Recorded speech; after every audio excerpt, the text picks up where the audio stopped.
And we have a wake-up call now about America's kids. Today, the new international reading, math, and science scores were released, and Chinese students left American teens in the dust in all three categories.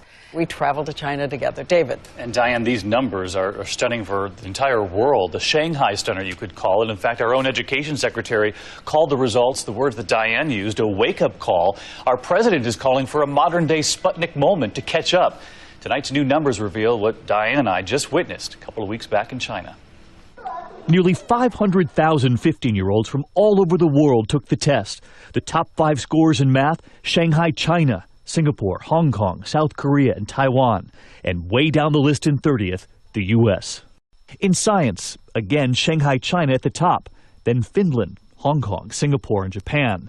And down at 20th, the U.S. And in reading, Shanghai, China again, and the others. And down at 17th, the U.S. In our travels to China, it was everywhere, that laser focus on education. This public school in Shanghai where the children were 2 years old. By 3, they're at school from 8 until 4, already learning phrases in English. And the older kids wondered from Diane if the reverse was true back here in the U.S. Can you speak Chinese? No, I can say ni hao. On average, Chinese students attend 41 more days of school every year.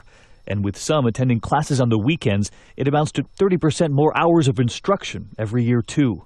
China, and now much of Asia, firmly sees a future beyond those factories.